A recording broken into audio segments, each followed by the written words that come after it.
My father was Judge Albert Cartwright, once Lieutenant Governor of the state. He was killed 2 years ago in a mysterious accident. We were not only father and son, but friends. The shock of his violent death still haunts my mind. My nights are troubled by strange dreams.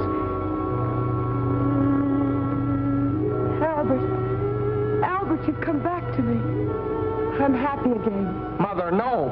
This man isn't father. I thought my happiness was gone forever, but you've come back to me. Mother, listen to me, Mother. Don't waste your breath, Paul. She can't hear you. I am your father now. You're not. You're not my father. Dorothy! Dorothy! What is it, Paul? Dorothy, speak to Mother. Tell her he isn't father. Tell her. Of course he is. Look at the lovely bracelet he gave me. Isn't it beautiful? It has a lion's head. Dear Father, thank you. Thank you so much. Train. Stop the train!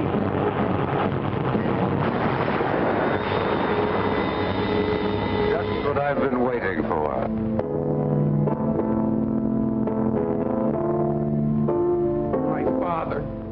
The train! You! Mother! Mother! Mother! Paul. Paul, wake up! It's you, Doc. The way you were yelling, I thought a wildcat had broken in. What's the trouble, nightmare? Yeah.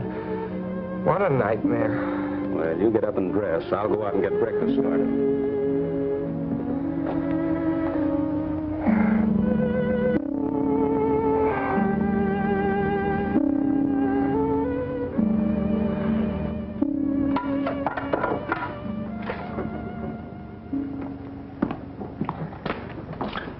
Paul, here's your breakfast.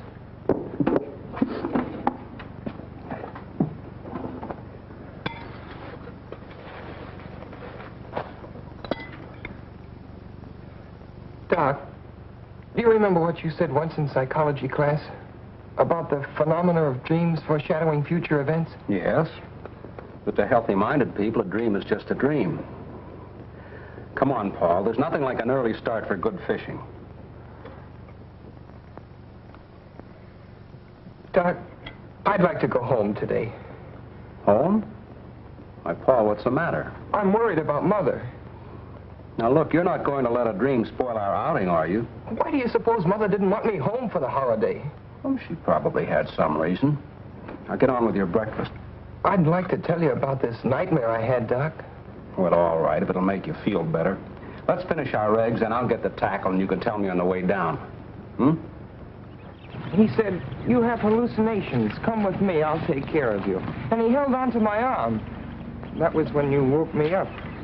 Quite an extraordinary dream, but easily explained. At the inquest after your father's death, you'll remember, the engineer on the train testified that he caught a glimpse of the Acme Trucking Company sign as the truck pulled away. Although nothing's been seen of it since, it still remains the only clue to the unsolved mystery. Naturally, it will be impressed upon your mind. Well, yes, but... And the Schumann Concerto was your father's favorite composition, if I recall correctly. But it all seems so real, and I remember every detail. The bracelet, the abandoned farm buildings, and the things this man said, like, it's just what I've been waiting for. And the terrible danger to Mother and Dorothy. Forget it, Paul. You've been working too hard at school. This is a perfect way to relax. Hey, they're jumping like crickets. Come on.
forwarded up here from the school, and I figured it might be important, so I brought it up to you. Well, thanks, Mac. No trouble. If there's any answer, I can mail it for you over in the village. Well, there's no answer. It's a letter from my father.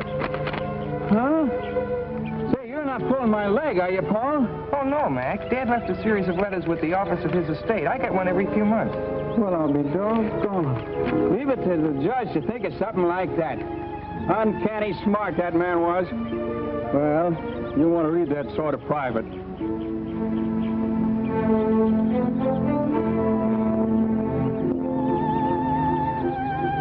Good fishing, huh? Fine, Mac. How long are you figuring on staying up here? Oh, Doc. Yes, Paul. Would you mind coming over a minute, please? Now, so long, boys. Goodbye, Mac.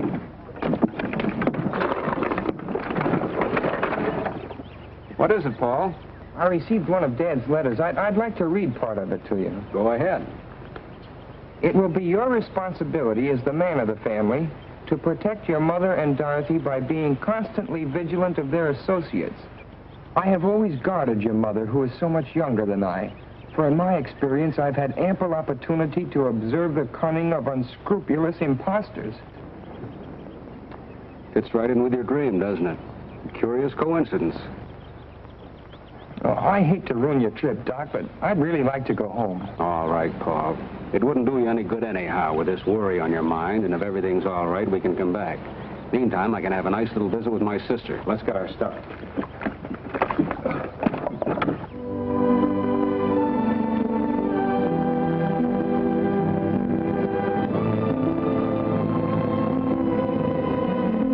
Thanks a lot, Doc. You're welcome, Paul. You can reach me at my sister's. Okay. So long, Doc. Hello, Ben. Mr. Paul, well, this is a surprise. Oh, I got kind of homesick. How's everything, Ben? Well, everything's about the same so far. Where's my mother? Mrs. Virginia, she went over to the club to have lunch with Mr. Curtis. Curtis? Well, who's he? Well, he's been coming around here every day for the past month. You mean he's been coming around to see Mother? He sure ain't been coming to see me, no, sir. What's he like, Ben? Well, he's a fine-looking man, nice talking, too. But ain't exactly my place to venture an opinion, no, sir. You don't like him? Well, you see how it is. Being with the judge so many years, I got to know just what folks he like and don't like. And I kind of suspect this Mr. Curtis wouldn't be on the list. No, sir. I see. But don't you take no preconceived ideas from me, Mr. Paul. Tain't constitution. Like the judge used to say, to exert undue influence on the bench. No, sir. That's right, Ben. I better take your bag upstairs. Should I run you a bath, sir? Oh, never mind. I'll just take a shower. Yes, sir.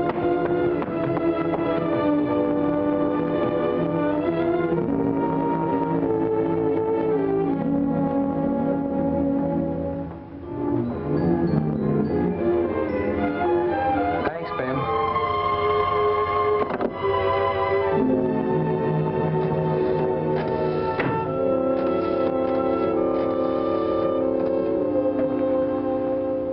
Hello, George. Yeah? Well, for guy's sakes. Well, where are you? Well, why didn't you let me know? Come on over. I want to talk to you. It's confidential. Okay.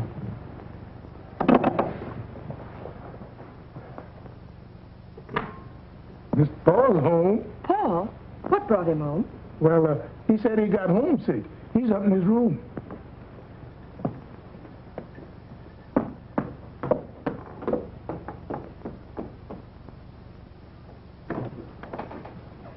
Oh, darling. Hello, Princess. Didn't you like the fishing? Oh, it was all right, but I wanted to come home. Well, I had so many engagements, dear. Of course, if I'd realized Come that... clean, Mrs. Cartwright. Who's the Romeo? Benjamin told you. Well, his name is Brett Curtis, and he's most charming. You know, I haven't even been slightly interested in any man since your father died. But I must admit I like this one. You'll meet him tonight at dinner, and I want you to like him, too.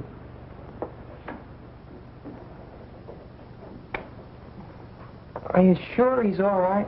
Of course he is. Everyone finds him fascinating. He's amusing and interesting. He's been everywhere, and he's most attractive. You know, in some ways he reminds me of your father, except he's younger.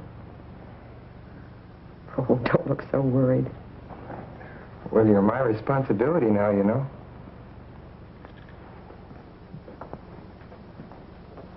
Paul, you know how lonely I've been.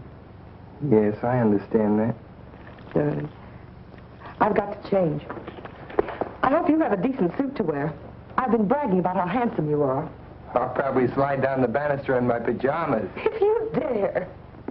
Oh, excuse me, Mrs. Cartwright. Hello, George. How's Lydia? Poorly, ma'am, poorly. But she'll be all right when she finds out Paul's home. Hiya, Paul. The old grind. Gosh, I'm glad to see you. What's all this confidential business? How about this guy my mother's got in tow? Oh, him. Well, what gives? Does he rate? By me, strictly poison. Dorothy and I are washed up on account of that guy. Oh, George, says she, you're so crude and callow. Why can't you be more like Brett? Smooth and sophisticated. Women, they get on my nerves. Sounds like a purely personal reaction, George. I'm after facts. Is he solid? Well, all I know is what I hear at keyholes. Mom and Dad say he's a cosmopolitan. But for my dough, he's a first-class... Oh. Hello, sis. Hiya, small fry. Hello. Well, what happened to the fishing trip, Paul? Canceled on account of family affection. What's with this Curtis I've been hearing about? If you've been listening to George, you can just ignore it. Brett's positively out of this world, and the princess is mad about him. Yeah, and so am I. And at least he has manners, which is more than I can say for some people. Of course, it must be quite a shock to realize that one simply doesn't measure up to civilized standards. See what I mean? You know how we used to get along. Now where am I? Oh, take it easy, George. It may blow over. Nah, she'll never be the same. And I'm too old to change. There he is now. Fred, how are you? For me? Oh, you're too divine, Brett, really. Bring some flowers, a big droop. That. You simply turn my head. Turn her head, I'd like to wring her neck. She thinks he's a great wit, but nothing I say is funny anymore. How about staying to dinner, George? I don't feel like facing this alone. Okay. I'll call up home. You'll have to lend me a tie. Oh, sure.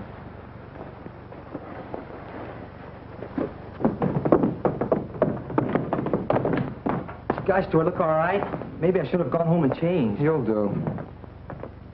How nice you both look.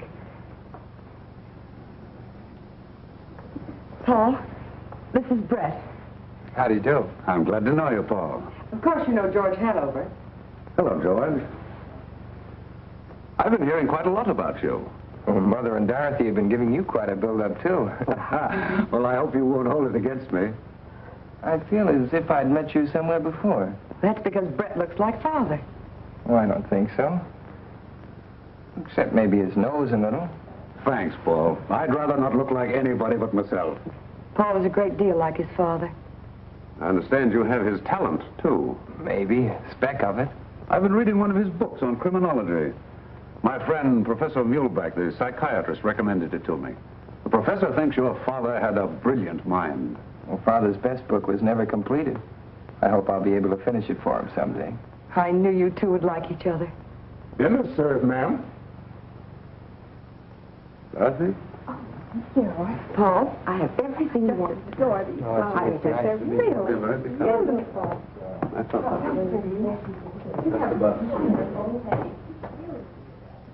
You don't mean to tell me you like him. I didn't say I liked him. I just said I could see why Mother likes him. Yeah, but does Dorothy have to drool over him like a goon? Oh, Dorothy's nothing but a child. Child, nothing.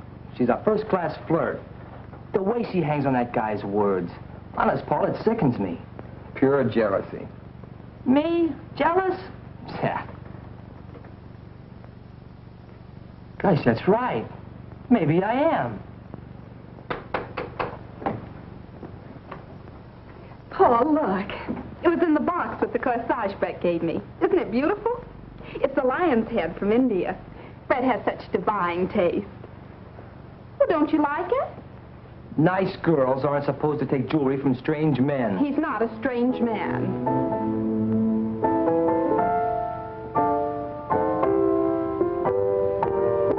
Paul, what's wrong? You're as white as a sheet. I feel kind of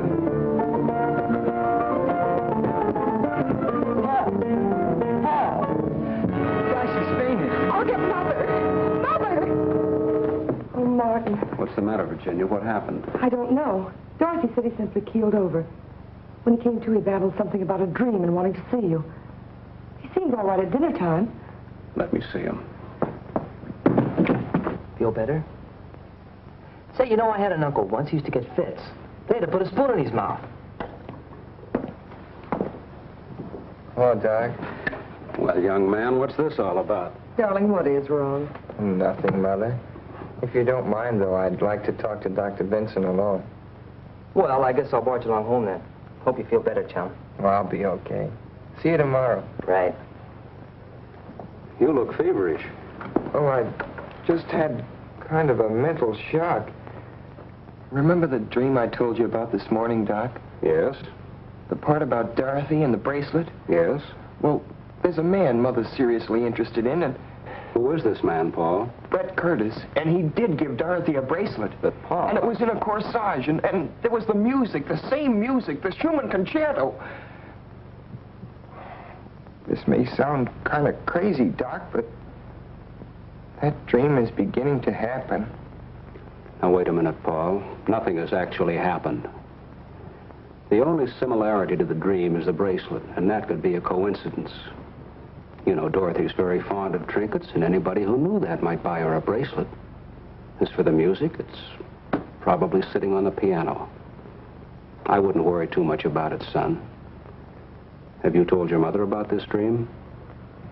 No. Mother thinks I've got too much imagination. Besides, she's gone overboard for this Curtis, and you can't talk to people when they feel like that about someone. You were pretty young to know that. Oh, I felt the same way about a girl last year. Nobody could tell me anything until I found it out for myself. And you may be entirely wrong about this man. Now, the best thing to do is to find out all we can about him. Suppose you and I go down and see Bill Allen tomorrow. A banker doesn't usually take people at face value. We'll let him investigate. That's an idea. Oh, and Doc, when you go downstairs, I wish you'd drop in and meet Curtis. I'd like to find out what you think about him. All right, Paul. Now stop worrying.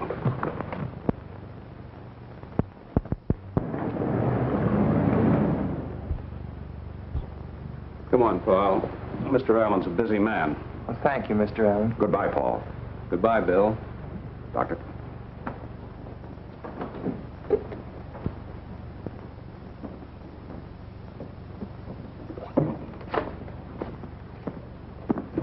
Good morning, Curtis. Oh, good morning, Doctor. Hello, Paul. How are you feeling? Oh, I'm fine, thanks. You certainly gave us a scare last evening. I hope you've laid down the lot with Doctor. What he needs is more fresh air and exercise. Well, you can't pass exams on fresh air. Not in my school. No, Paul takes his studies very seriously. Come along, Paul. Good morning, Curtis. Goodbye.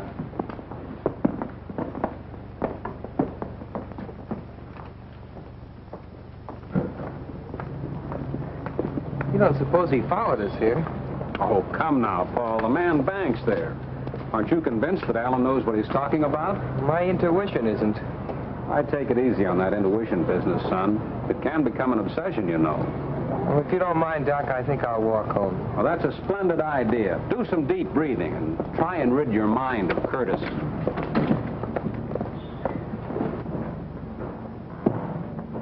Hi there, Doctor. Going anywhere near the club? I go right by there. Hop in. Oh, thanks. It's a nuisance to find a taxi when you want one. I don't drive myself. That's unusual. I thought everybody drove these days. Well, I was in rather a bad accident when I was a youngster, and it made such an impression on me that I never learned to drive. Where's Paul? Oh, he decided to walk home for the exercise.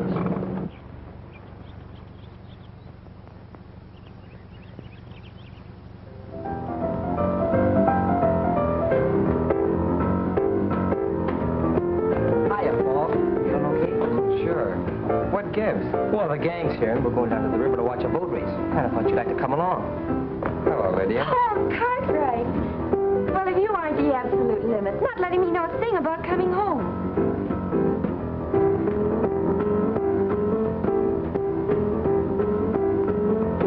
Ben, what are you doing with that picture? Miss Virginia wants it taken up to the study. Why? I couldn't say.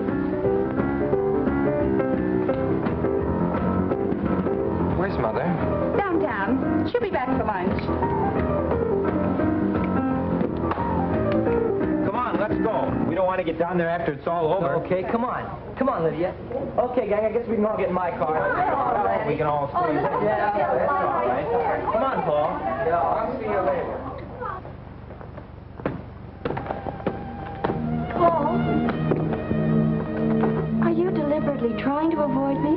Because if you are, I'd just as soon you come right out and say so. No, I'm not, Lydia. I just don't feel like going, that's all.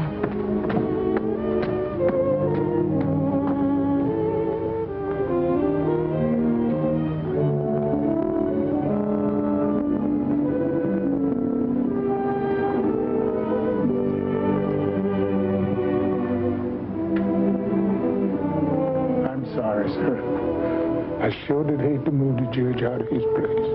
Well, maybe this is where he'd rather be, Ben. He spent most of his time up here anyway. Yes, sir. He looks so alive. Almost as if he could speak. I wished he could.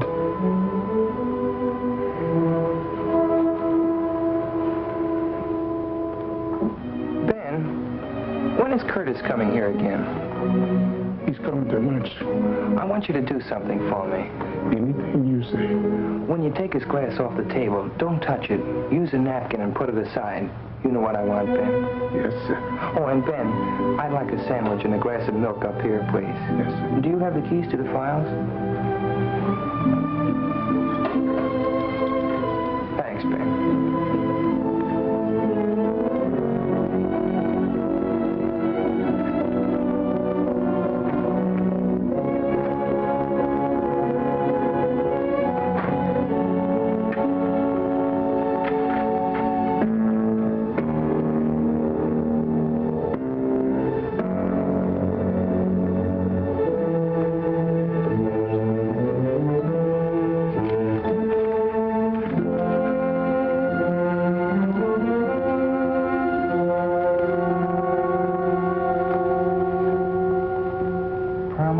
Unsolved crimes is the record of Claude Barrington, an amazingly clever and dangerous individual.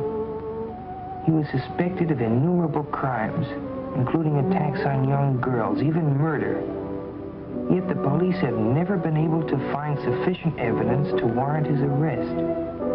His quick disappearances, the failure of witnesses to identify him, the lack of fingerprints or photographs indicated a marked talent for crime. Suspicion first fell upon Barrington when in 1932 he married a wealthy young widow, Cecilia Gordon, who was drowned within 6 months of their marriage, leaving him a substantial legacy. However, no evidence could be found to prove that Barrington was in the vicinity at the time of her death. Paul, darling, what are you doing up here? Reading up on something in Dad's files. It's such a lovely day. You should be outdoors.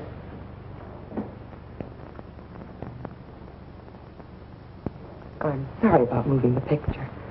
I wanted to change things in the living room. It's so old-fashioned. I wanted to brighten it up a bit. It's all right, Mother. Paul, are you going to make things difficult? I haven't said anything. Isn't what you say, it's your attitude. Why don't you like Brett? I just don't want you to make a mistake, that's all. How much do you know about him? Everything. He's told me all about himself. Paul, why are you so mistrustful? I received one of Dad's letters yesterday. Maybe you'd better read it.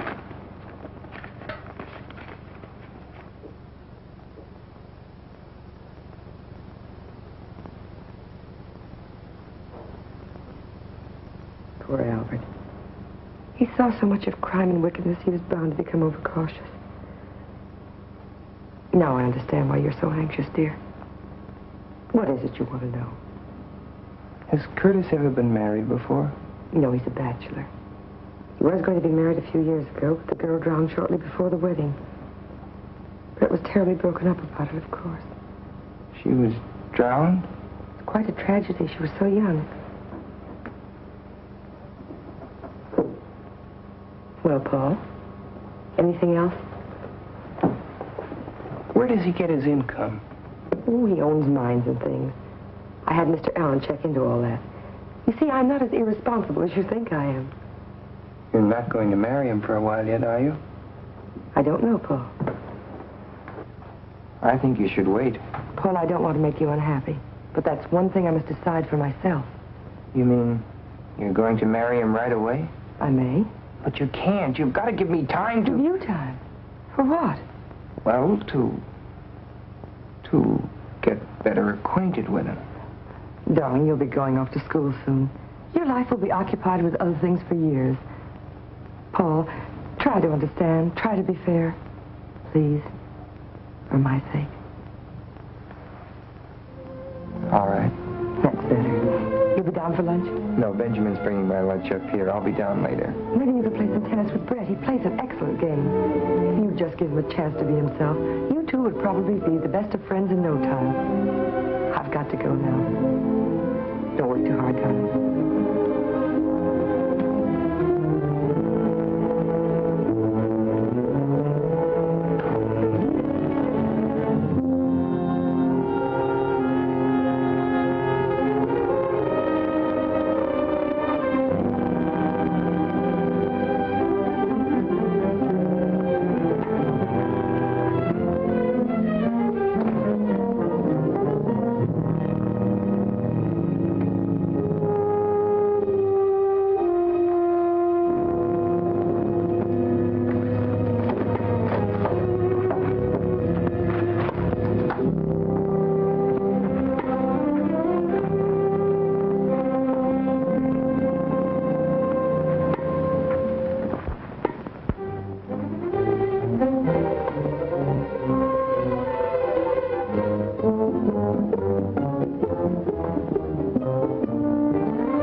Lucky I got 2 games.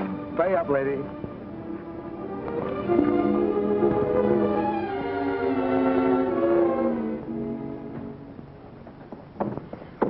Hello, Paul. How are you feeling? Okay, how was the boat race? Keen. The Blue Moon won. You should have come with us, Paul. Lydia's furious. Oh, she'll get over it. I've got too much on my mind. Any lunch left for me, Ben? There's sandwiches and milk in the breakfast room, Miss Dory. Oh, thanks, Ben.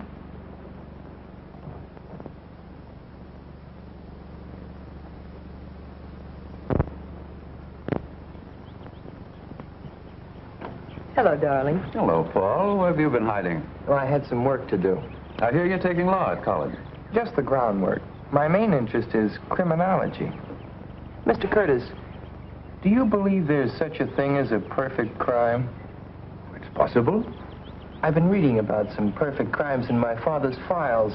He believed there were more undetected criminals at large than have ever been caught. Well, I shouldn't be surprised. The police have their limitations. What a morbid conversation. Brett, it's too bad you've changed. You could have played some more tennis with Paul. I wouldn't have time, darling. I promised to go up to Middleborough and look at some property for a friend of mine. Oh, Brett, why couldn't we drive you up? The ride would do Paul good. Oh, that's nice of you, Virginia, but it'll take hours to look at tracks, and I'll be talking business. I'll phone you when I get back. I'll walk down to the gate with you. Do, Paul. Goodbye, Brett. See you later, darling. Understand you've traveled a lot. Well, yes, I've always been curious about what was beyond the next horizon. Ever been to Nevada? Yes. Magnificent country it is, too. Makes a man wish he could paint. You'd like it. What's Reno like? Oh, that's indescribable. It's a hodgepodge of Wild West and Wild East.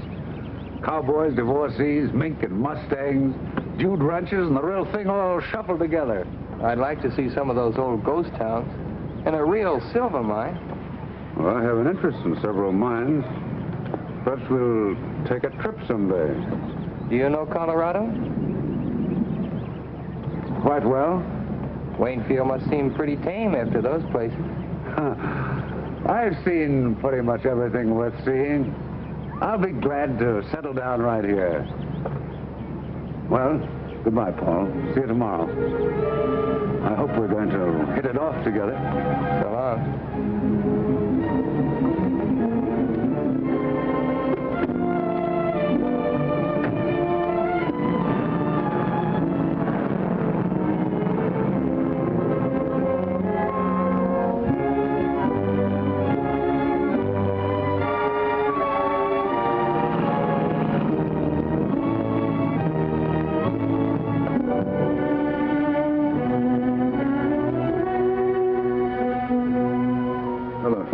Mr. Curtis. Professor's expecting me. Yes, sir. Mr. Curtis. Send him in. Go right in.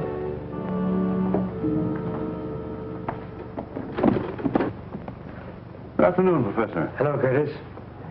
Well, how does it go? There's a new development. The boy? Yes, he came home unexpectedly. Hospital?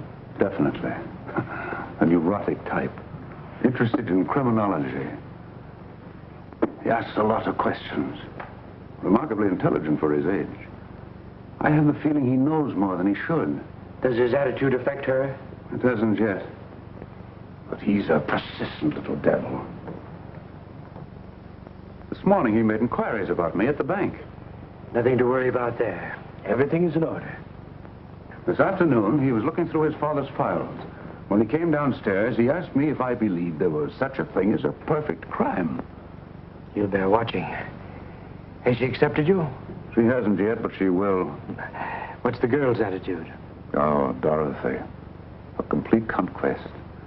A little beauty, too. Be careful. I warned you before. That weakness of yours will ruin all our plans. Don't worry. Nothing will ruin our plans. I waited a long time to get back at Cartwright.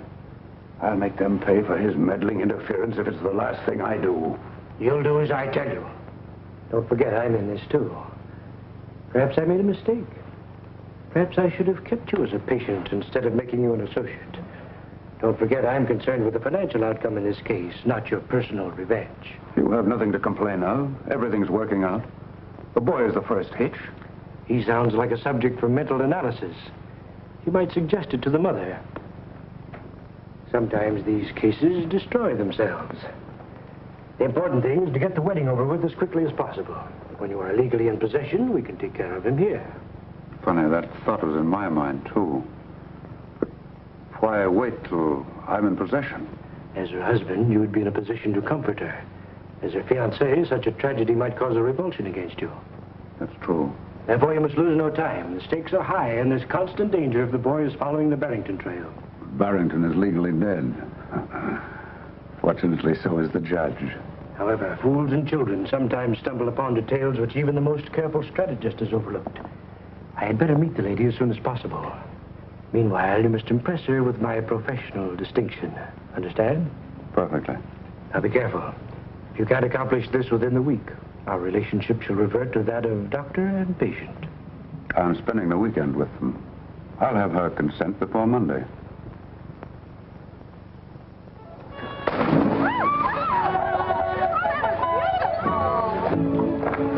I give up. Brett, you bewitched the dice. I seem to be lucky in everything but love. You don't really mean that. Virginia, why do you keep putting me off? You promised me you'd give me time to think it over. You know how much I care for you. It's been lonely. Why should we put off the happiness of being together? Brett, the wine is wonderful!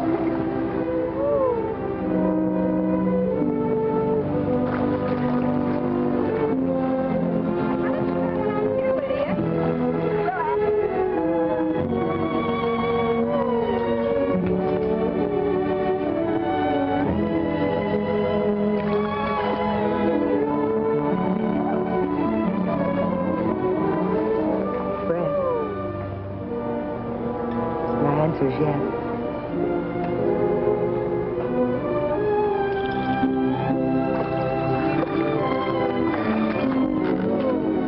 When, Virginia? I'll give a dinner party and announce it. You're not going to put me through a formal wedding, are you? No, just a dinner party. We'll slip away quietly and I'll send the announcements out later. Good. We'll elope. Elope? That sounds so young and reckless. Doesn't seem right with two grown children. Brett, you do like them, don't you? Like them. A handsome, full-grown family on a silver platter. And you? What more could a man ask? Darling, do you realize that you haven't kissed me since we've been engaged? Princess! Brad! Not much privacy around here, is there? Well, that's family life. Why don't you come in for a swim, Brett? The water's wonderful. How about a swim, Virginia? Oh, no, darling, you go. I want to write the dinner invitation. Is there anyone special you'd like to ask? Why, yes, my old friend, Professor Muehlbach, you know, the psychiatrist. You'll enjoy meeting him. Enjoy your swim, darling. I wasn't supposed to tell you this, but I think it's only fair you should know. Oh, I kind of suspected. I guess they didn't tell me because they know I don't approve. No. I don't either. What? I thought all you girls were goofy about him. Now, I was at first, but not anymore. Uh-huh. No, really, Paul, I mean it. Remember the other day by the pool here? Yeah? Well, Brett came for a swim. Once when I dived under, I don't know how to tell you this. I haven't told anyone. What happened? Well, he swam underwater, got a stranglehold on me, and started kissing me.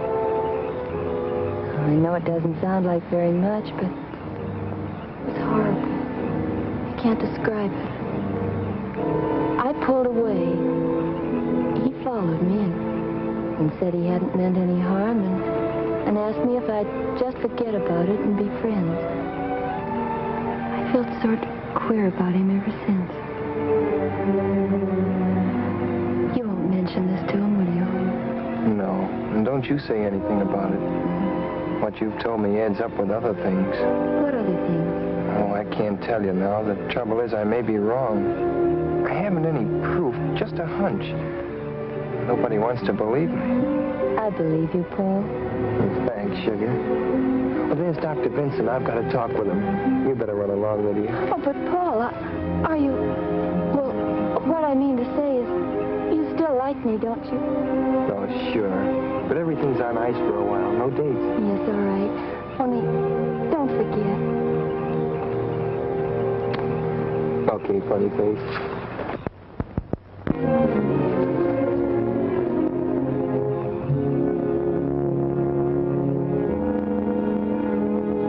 Hello, Paul.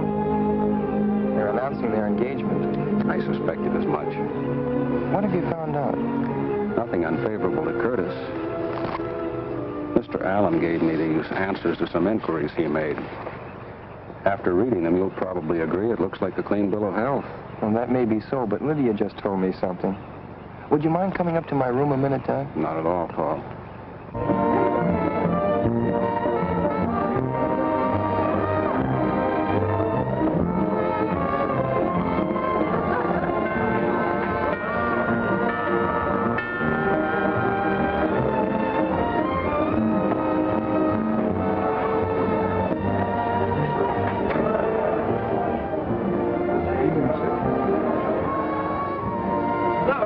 Professor. I'm glad to see you. Good evening, Curtis. Well, I was afraid you wouldn't get here. You know how it is, always something at the last minute. Of course. Virginia, this is Professor Muehlbach. Mrs. Cartwright. How do you do, Professor Muehlbach? I'm honored, madame. It was most gracious of you to invite me. Brett told me so much about you, I was anxious to meet you. Thank you, madame. A happy occasion, this, eh? Curtis is a lucky fellow. Come in. Come in, Professor. Thank you. Now I'll show you something in the Barrington record that ties in with what Lydia told me. That's funny. This drawer was locked. It's been opened. Maybe you just thought you locked it. No, I'm sure I locked it yesterday. I haven't opened it since. Curtis was here, too.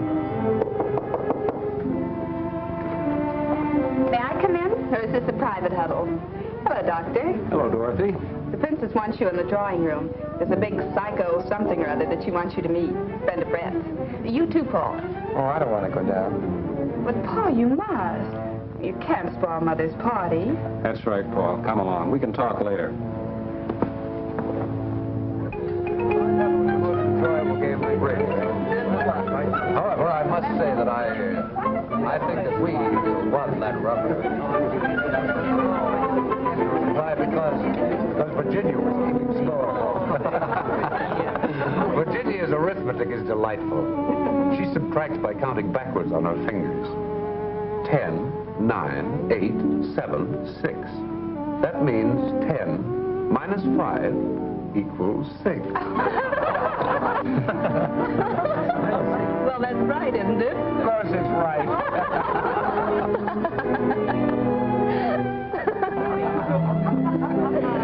We had a perfect song. Well, tell me about psychiatry, Professor. It must be very interesting.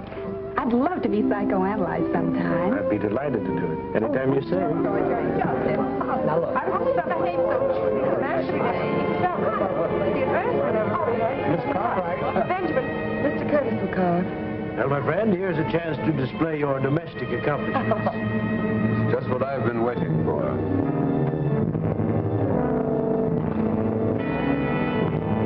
It's just what I've been waiting for.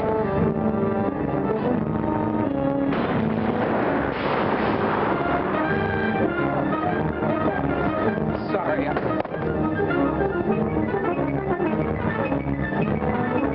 don't feel well. You stay here, Virginia. I'll take care of him. Paul hasn't been himself lately. An extremely sensitive boy, madame. I would like to talk to him. I have been most successful with the juvenile neurosis. It's nothing serious, Professor, I'm sure.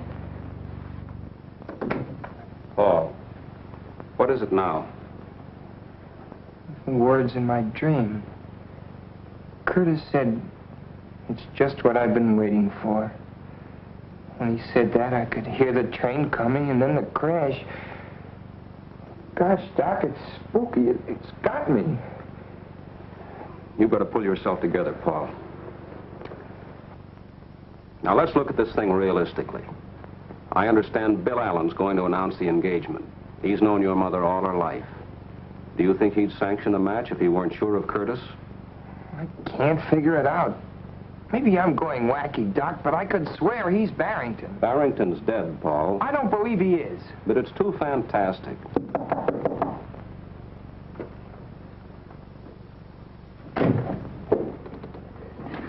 How is the young man feeling, Doctor? Oh, he's all right. He was just having a dizzy spell. Perhaps I can be of some assistance. Nerves are my specialty. May I come in? Well, it's just a reaction from overwork at school. Ah, yes, I was an intense student myself at his age. Do you mind if we have a little talk, young man? I feel all right. Perhaps the doctor had better go downstairs. Seems a pity to spoil Madame's party. I'd rather have Dr. Vincent stay. Of course, I have no objection. Let's sit down and be comfortable. I understand you are an unusual boy, Paul. Extremely talented. You intend to pursue your father's research into criminology? Yes. An interesting subject. But something must be done about these nervous attacks. They're not exactly normal at your age. I presume you are devoted to your mother? Of course. As one student of human nature to another, may I speak frankly? Go ahead. In some cases, filial devotion to a mother goes beyond the borderline of normality. It can frequently produce hallucinations. Did you say hallucinations? Oh, do not be offended. I'm merely stating a theory. Let go. Please don't agitate yourself. I'm only trying to help you. I don't need a psychiatrist. But you do. I believe it is your emotional aversion to your mother's remarriage which produces these neurotic symptoms. I'm sure I can cure you in a very short time. I would like you to place yourself under my care at Restview. Restview? That's a sanitarium for mental cases. Yes, but I wouldn't consider you a patient, merely a guest. Guest? Well, that's right of you. Good night, Professor. I'm sorry. I assure you I meant no offense. May I see you a moment, Doctor? I'll be right back, Paul. The boy's agitation reveals an emotional influence which should be corrected immediately. I hope you can persuade him. I'll speak to him. Good.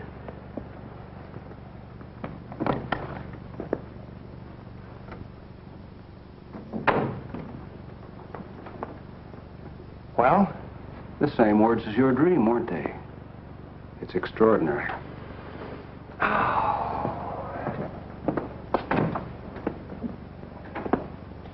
Those two are mixed up together somehow, Doc. Hallucinations. Do you believe that stuff? I've read about it in textbooks. And according to him, I've got him. He seems to think so. What else did he say, Doc? Well, he wanted me to ask you to go to his sanitarium and let him analyze you. You know, Doc, that might not be a bad idea. But I don't think it's necessary. But, Doc, I might find out something up there. Yes. But, Paul, if those two men are what you think they are, it'd be mighty dangerous. Well, you could come up every day and keep an eye on me, couldn't you? Yes. Besides, it might be a good way to stall for time. I'd make Mother promise not to marry Curtis till I got back. But, Paul... And meanwhile, you could take these to Armstrong and get him to analyze them, their fingerprints off a water glass. Curtis? I'll talk to Mulbach. Paul, you're a very clever boy. Thanks, Doc. I'd be in a tough spot without you. Maybe we're both crazy. Then again, maybe we're not.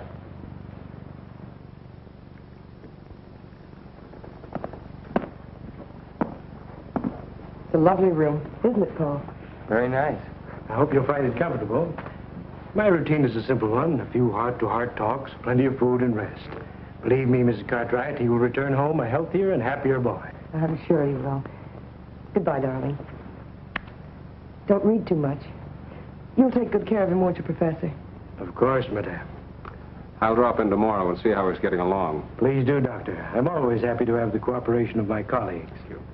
Goodbye, Paul. I'll see you tomorrow. Goodbye, Doc. Goodbye, Princess. Goodbye, darling. I'll see you later.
Outside, please?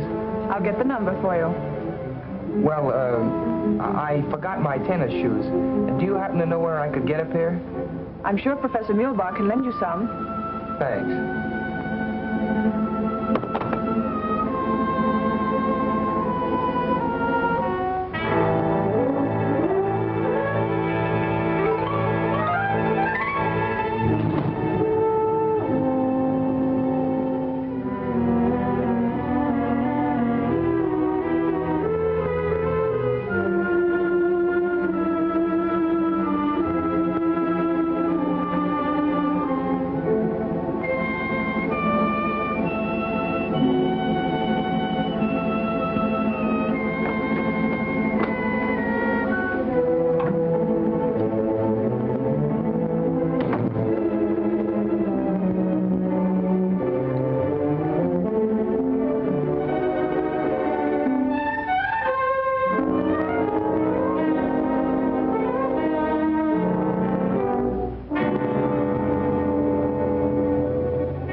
Come in. Well, Paul, can I help you get settled? Oh, no, thanks, Professor. There's not much to do. That's a funny place to hang your coat. Oh, I got tired of looking at myself. Same old face. Touch of inferiority, eh? We'll overcome that. I encourage tidiness as much as possible. Orderly room, orderly mind. I hope you have a good appetite for lunch. Pretty fair. Anything special you prefer? Well, I'm not fussy, Professor. That's a nice garden you have. Gardening is my hobby. I'm very proud of my flowers. How about the rest of the place? Do you have many patients? Quite a few, but don't let your mind dwell on that. We are facing in the direction of normality. I hope you will have complete confidence in me. I will ask you many personal questions. You must be truthful and accurate in your replies. That's important. Remember, we're friends. Just call the office if you want anything. Is it all right if I use the phone to call outside? Certainly. Feel free to call anyone you wish. Thank you. I'll see you at lunch.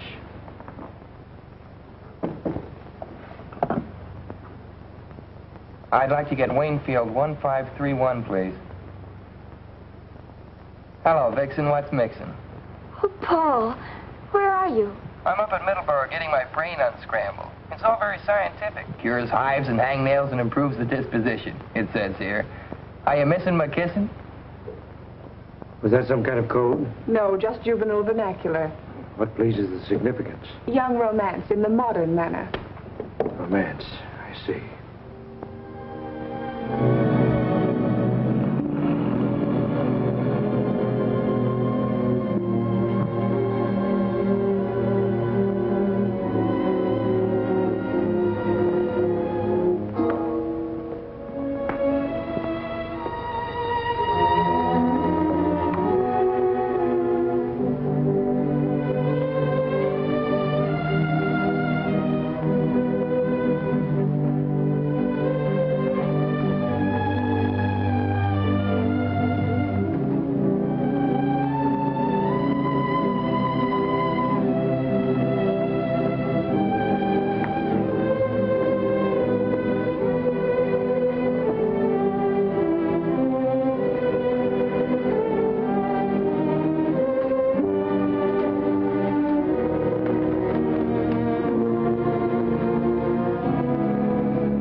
What are you doing here? Well, I can't sleep. Nightmares. I'll get you a sedative. Go to your room. We don't permit the patients to wander through the corridors at night. Well, I'm not a patient. I'm a guest.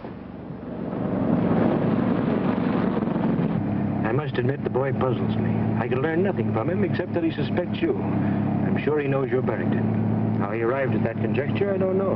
From his father's files, I found the Barrington folder in his desk. The boy's as persistent as his father was. I won't be in the clear until I get squared with the entire family. It'll be quite ironic, won't it? The elusive Barrington married to the widow of the Honorable Judge Albert Cartwright. He won't be if Paul can help it. Right now, his main idea is to delay the marriage. He's managed that already. She promised him not to marry me until he returns. There must be some way to overcome that. Find some pretext to leave town, then persuade her to join you. You should have sufficient influence to overcome her promise to the boy. I will detain him here as long as possible. As soon as I have word from you that the ceremony has been performed, this troublesome opposition can be eliminated. How do you propose to do it? I will attend to it. Come in. Mr. Curtis, ma'am. Oh, Brett. I didn't expect you so early. I had to see you, dear.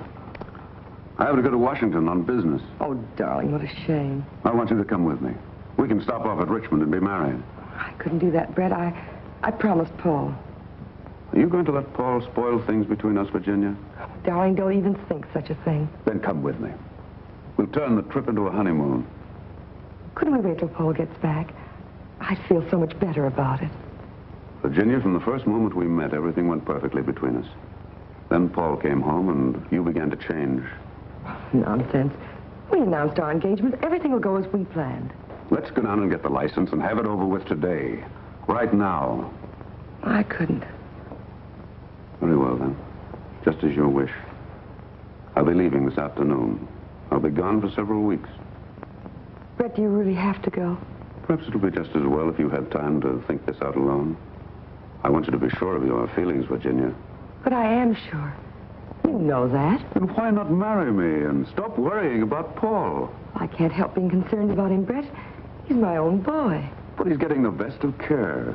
Muleback will have him well again in no time. Let's call him up and find out how he's getting along.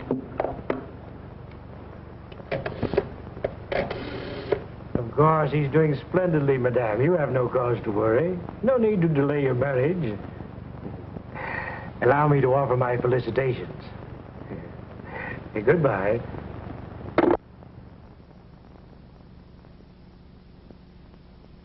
How long will it take you to check some fingerprints? Whose are they? Curtis, Paul got them. He asked me to turn them over to you. He's a chip off the old block, all right. The judge hung on like a bulldog whenever he got his teeth into anything. That's right. I'll have these checked just to prove there's nothing to it. Let me see. Where does Curtis hail from? Oh, he's lived in Oregon, Nevada, Colorado, California. California's good. They get thumbprints on driver's licenses. Curtis says he doesn't drive. Well, we won't take his word for that. Check those with Washington, Tom, and try the California License Bureau. Okay, Chief. So long, Doc. I'll let you know, Doctor, if anything develops. Goodbye, Mr. Armstrong. Thank you.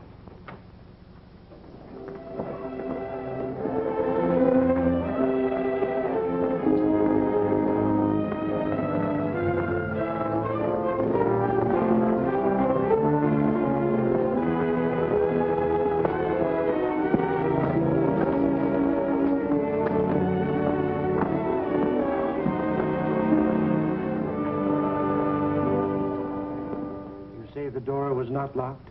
Why should it be? Sometimes we lock doors as a precaution against somnambulism. Miss Farber notes here that you complained of having a nightmare. Can you tell me about it?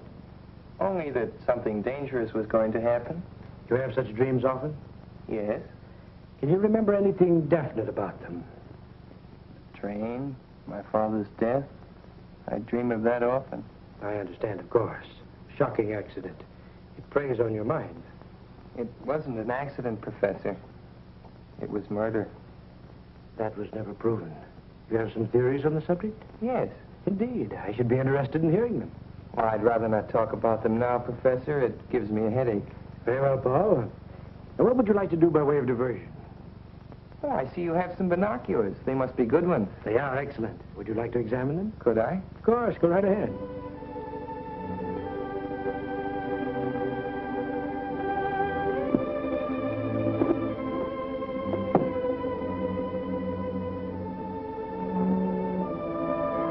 They're swell. I'd like to take a good look. Come along. You can see Waynfield through them from the roof.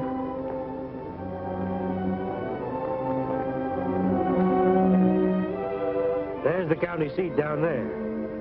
From here, you can see Waynfield.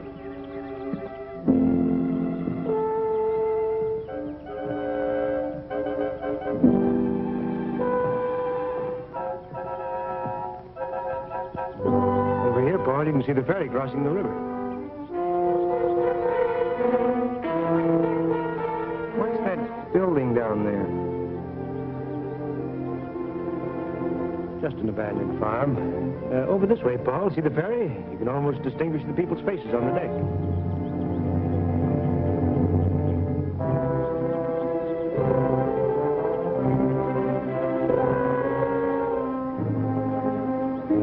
Nice binoculars. Yes, they are. Well, there's Dr. Vincent. We better go down.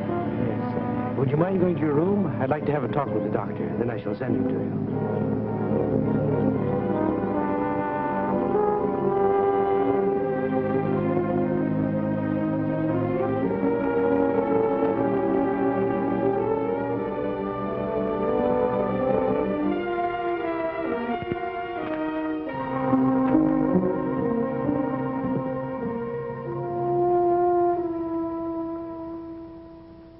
I'm very glad you came, Doctor. I'm having a little difficulty. I feel there's something on Paul's mind which he does not confide to me. If there's something you know, you may speak freely. All I know is he has nightmares about his father. That he has told me, but he will not say any more. His reticence hinders my diagnosis. If you could persuade him to discuss these matters more fully, it would be of great assistance. I'll see what I can do. Where is Paul? In his room.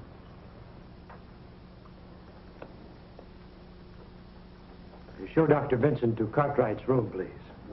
Thank you.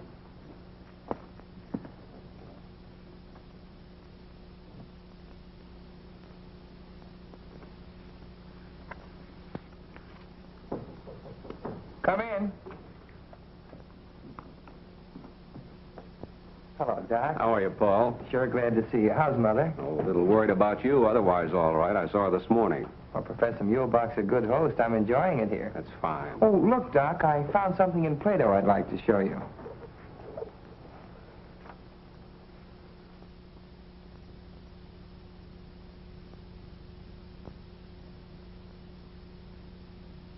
Oh, yes, yeah. Great chap, Plato. Modern today as he was in his own time. Paul, how'd you like to take a little ride with me? Well, that depends on Professor Muehlbach. We'll have to ask him. Well, let's do that.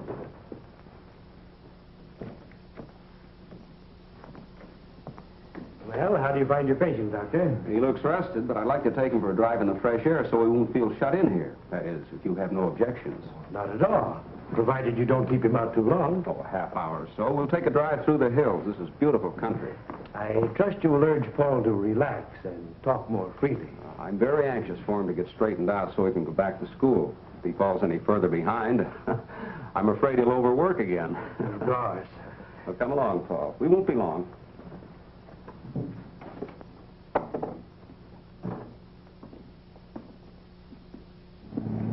That was luck. I didn't think he'd let me go. He couldn't very well refuse.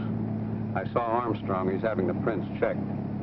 And Paul, while I was at the city hall, I saw your mother and Curtis go into the marriage license bureau. But, Doc, she promised me. I know how you feel. It hasn't been easy for me to accept this situation either. Maybe you won't have to. What do you mean? There's an abandoned farm building near here, exactly like in my dream. I saw it from the roof. Paul, one ramshackle old building looks much like another. Maybe. But something very strange happened on that roof this afternoon. I had a feeling that Muehlbach was going to shove me off when you drove up. Are you sure you're not just imagining these things, Paul? Sure, I'm sure. And I'll tell you something else, too. Curtis drove himself up here last night. Curtis driving? That's strange. He told me he couldn't drive. I know. That's why I got the license number. I thought maybe you could find out who owns the car.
sign from the truck.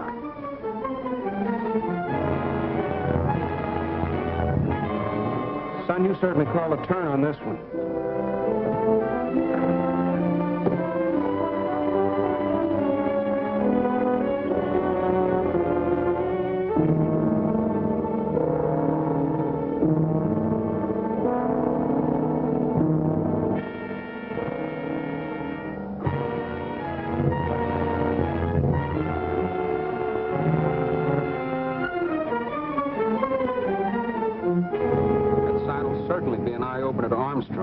We'd better take it right over to his office. You'd better. I'll have to go back or Muehlbach will get suspicious. You'd better stop here, Doc. I'll walk the rest of the way. No use taking any chances with that evidence.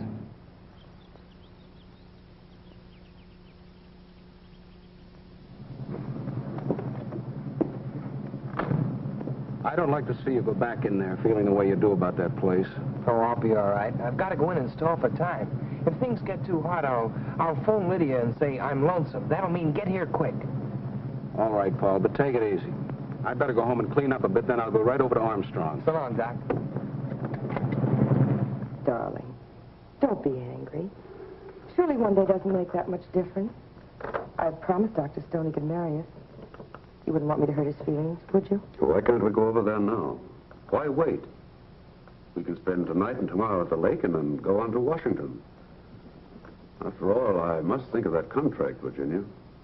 Even a man in love has to think of business. All right. I'll call Dr. Stone, see if he can't find some time free. He ought to be able to work us in somewhere. A ceremony doesn't take long. Do you want me to call him? No, I'll do it.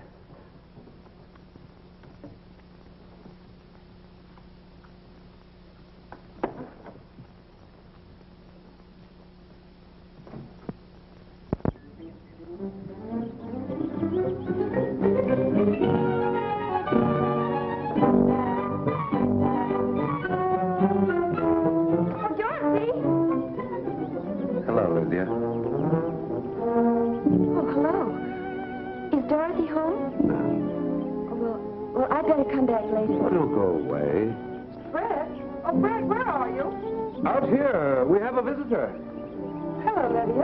Mrs. Cartwright. Well, goodbye. That's strange. What on earth happened? Nothing. She just came looking for Dorothy. What did Dr. Stone say? Dr. Stone? Oh, yes. He's busy all day today and this evening. But I made an appointment for noon tomorrow. Oh, good. Now, where shall we go to celebrate? Why not go to that little inn where we first had dinner together? Brett, I'd rather not go out tonight. I've got packing to do and a few letters to write. I'll just have dinner on a tray in my room with Dorothy and tell her the news. She goes back to school on Monday, and I won't have another chance to see her. I hope I may look forward to your exclusive attention on our honeymoon, Mrs. Curtis. Well, you shouldn't call me that, not yet. It's very unlucky, you know. With all the luck I have, I can afford to be reckless. I'll phone you later, darling.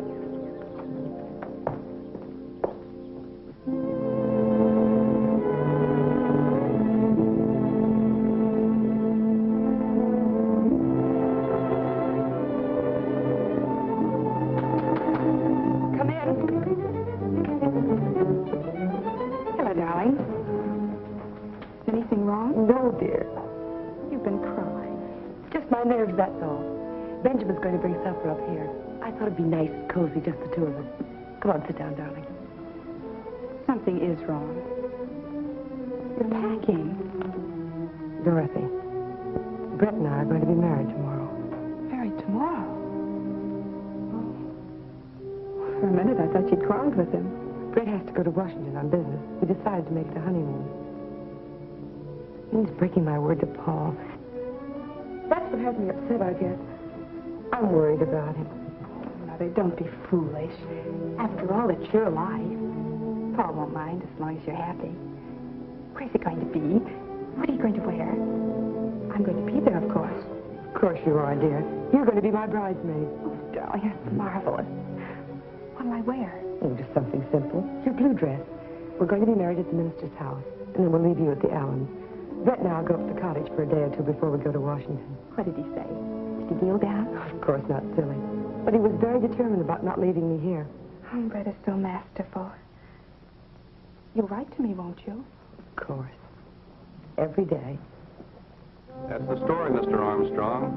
And strange as it sounds, you must admit it's not just a figment of Paul's imagination. Well, I've run across some strange disclosures in my career, but the stream detection beats anything I've ever heard. Want me? Yes, take a look at that. Hey, where did this come from? Paul Cartwright dug it up on an abandoned farm at Middleborough, near the Mulebach place. Well, I'll be doggone. All we need now is the truck that goes with it. Better start a search up there. Send the car out. Any news on the fingerprints? No, not yet. Put in a call and speed it up. Miss Farber, didn't you get that number yet? It must answer. Lydia's waiting to hear from me. Hello? Hello?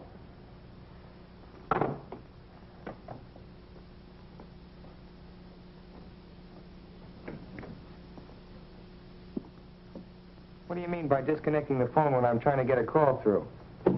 I want you to be absolutely quiet. You are agitated. I was afraid your outing today would be too much for you. I'm getting out of this place, but quick. Not in your present condition, my boy. You are hysterical. I couldn't possibly allow you to leave in such a state. Allow me? You don't think you can keep me here if I want to go, do you? I'm afraid that may be necessary. You seem to be forgetting that I'm a guest. All my patients are guests. Sit down, my dear boy, and calm yourself. Tell me, what has upset you? Was it something you found at that farm where you went this afternoon? You followed us. I observed you from the roof with the binoculars. All right, since you know so much. We found the truck that killed my father. The police ought to have the evidence by now, and I know you and Curtis were mixed up in it. Again, you were having hallucinations.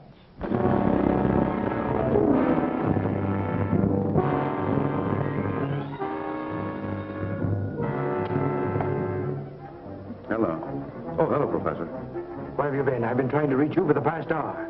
I went to the station for tickets. We're being married tomorrow noon. That's impossible now. I'll explain when I see you. Meet me in half an hour at the east end of the golf course. I'll be there.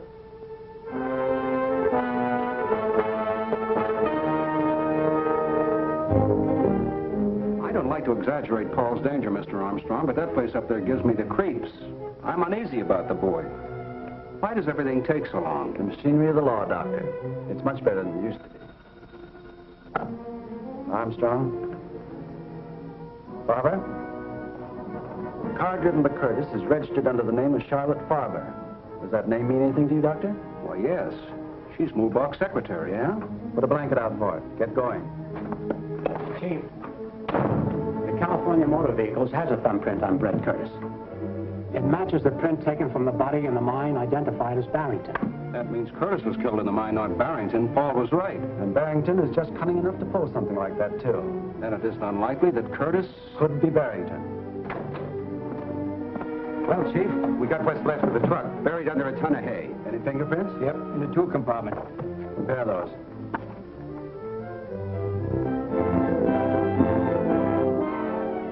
They match all right. They match the Curtis prints Paul got from the water glass. Well, are you satisfied? Go to the country club. Pick up Brett Curtis. Suspicion of murder. Cartwright case. We've got to get to that boy, Armstrong. Mulebach and Curtis are working together, and there's no telling what may have happened to him by this time. Get me in the Mulebach place at Middleburg. Now, don't worry, Doctor. We'll find out in a few minutes.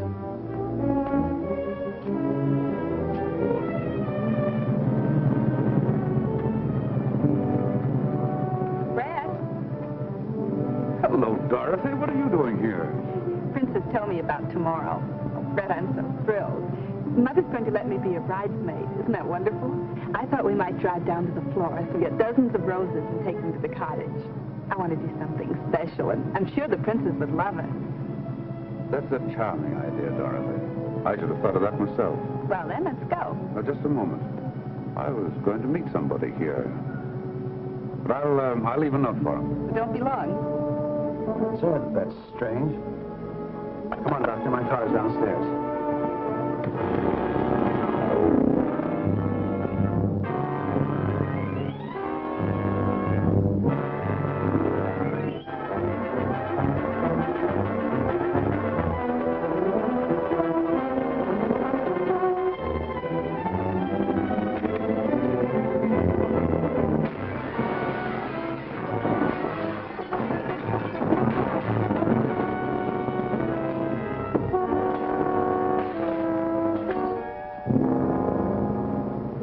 back? Yes? Mr. Curtis asked me to give this to you. Thank you.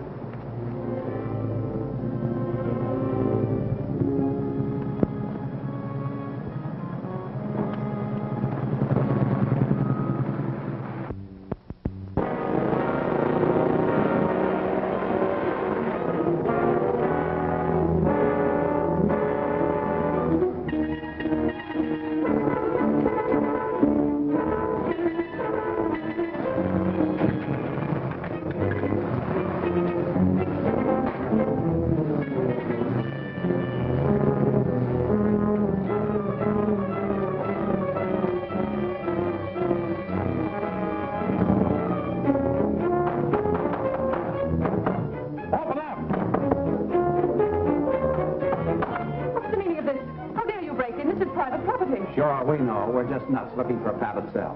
Where's the Cartwright boys? I know nothing. I'm just an employee here. Well, we'll just have to go around breaking down doors. You have no right to search this place. You have no warrant. The district attorney wants Paul Cartwright, and he wants him alive. Of course he's alive. He's in his room. Which room? The first one down the hall, but it's locked. Have you a key? No, Professor Muehlbach has the key. He's out for the evening. Slade, take this woman in custody. Hold her as a material witness. Come on, Langdon.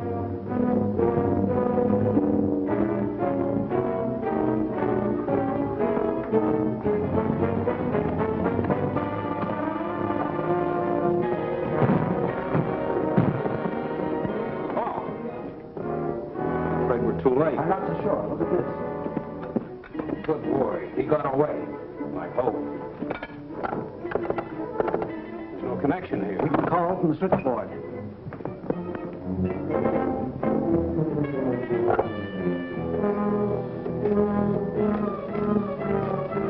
Holmes home? No, I'm calling Lydia. I don't want to alarm Virginia just yet. Curtis may be there. That's right. I'd better have the Cartwright house covered. Hello, Lydia. Yes, this is Dr. Benson. I'm up at Muehlbach's. We've been trying to get you in Mr. Armstrong's office. Paul's here. Hello, Doc. Oh, sure, I got out. What? I knew it. Boy, this is really it. What is it? Hello, Lydia. Paul come home for the wedding? What do you mean, wedding? Well, don't you know? Mrs. Cartwright's marrying that Duke Curtis the first thing tomorrow. How do you know? Well, I saw Dorothy and Curtis come out of the florist with a big box, and they drove off in her car. Mike Peppers told me they were going up to decorate the cottage on account of Mrs. Cartwright. Curtis and Dorothy have gone up to the cottage alone? Yes. Listen, Paul. Just a minute, Doc. Curtis and Dorothy have gone up to the cottage together alone. What? Doc, my sister and Curtis went up to Lakewood. She's alone with them. Muehlbach knows the police are happen. Anything can happen. We're getting out there. So long.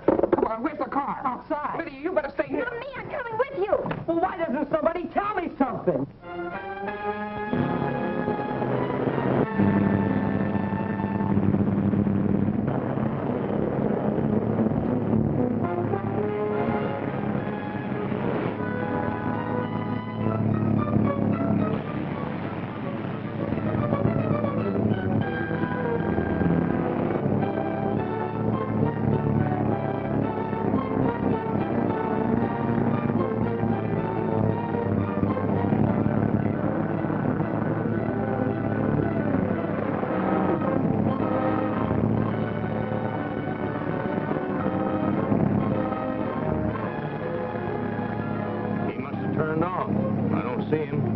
Better backtrack.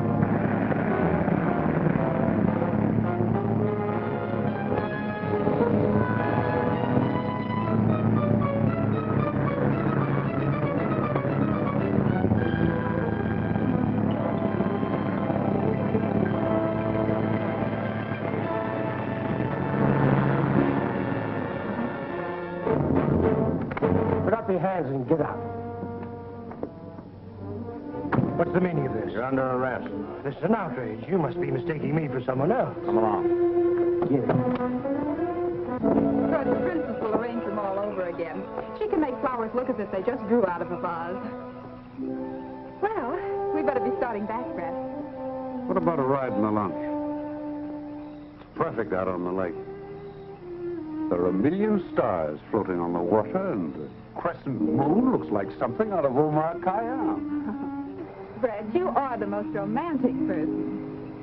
Most men around here never even heard of Omar Khayyam. If they did, they think he's a Turkish wrestler or something.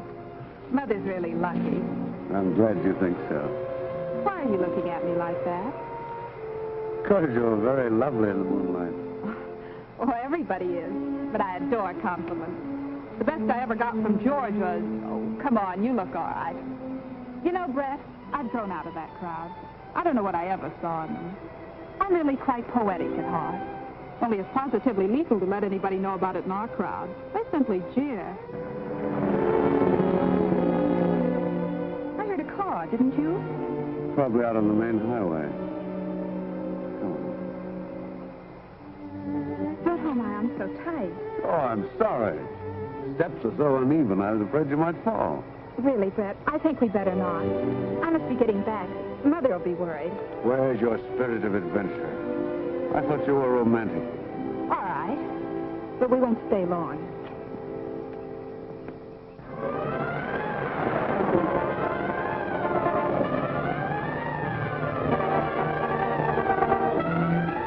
They're here, all right. There's no lights on in the house. There's a light in the boathouse.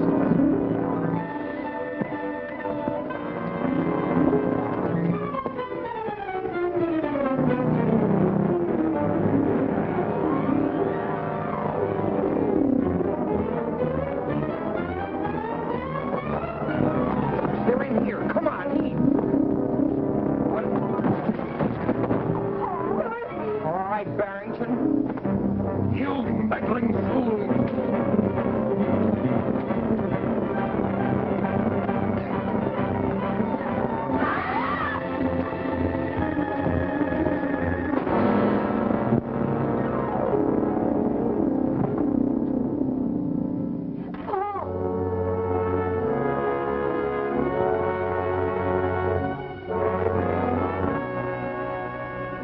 It's clearing now.